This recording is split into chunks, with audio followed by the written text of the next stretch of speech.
So mga tol, kakatapos lang po ng laban sa California, USA sa pagitan ni Jake Paul versus Julio Chavez Jr.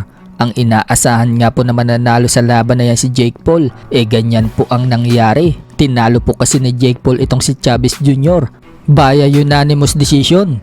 Maganda naman sana yung pinakita ni Chavez Jr. mga tol dahil kuwang-kuha niya yung round 9 at round 10. Subalit lumamang na sa score itong si Jake Paul. Kumamada na po kasi siya sa early rounds. Dahil sa panalo ni Jake Paul, umabante na po ang record niya sa 12 wins and 1 loss. Habang bumagsak na po ang record ni Chavez Jr. sa 54 wins and 7 losses and 1 draw.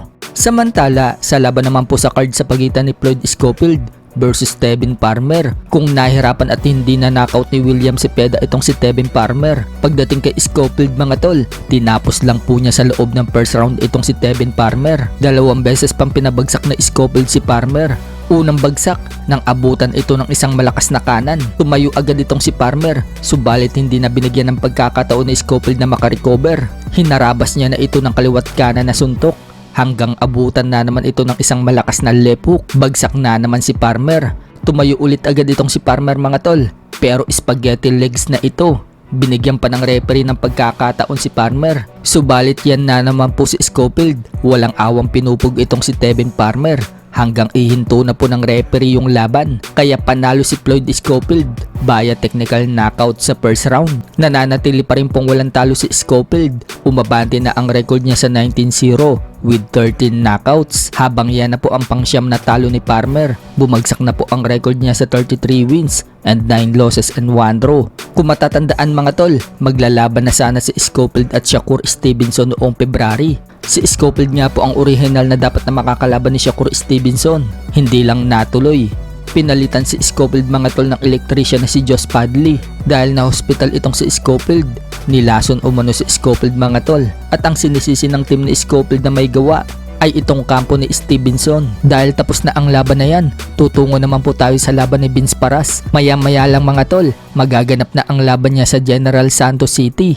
Makakalaban po ni Vince Paras ang Thai fighter na si Sarawo Tawornkam. Nakataya po sa laban na yan ng IBF Pan Pacific Super Flyweight title. May record po itong Thai fighter na 24 wins and 3 losses with 19 knockouts. Habang may 3 talo na din po si Vince Paras sa professional boxing career niya. Nanggaling po sa 2 magkasunod na panalo si Vince Paras mula na matalo siya kay Hiroto Kuyogochi sa kanilang naganap na trilogy sa Japan. Habang galing din sa 3 sunod-sunod na impresibong panalo itong Thai fighter. So sana po manalo si Vince para sa laban na yan. Sa kabilang banda naman mga tol, nakuhanan po ng camera ang pagiging mabuting tao ni Manny Pacquiao. Habang kumakain po kasi sila kasama ang bisita niya na si Neon.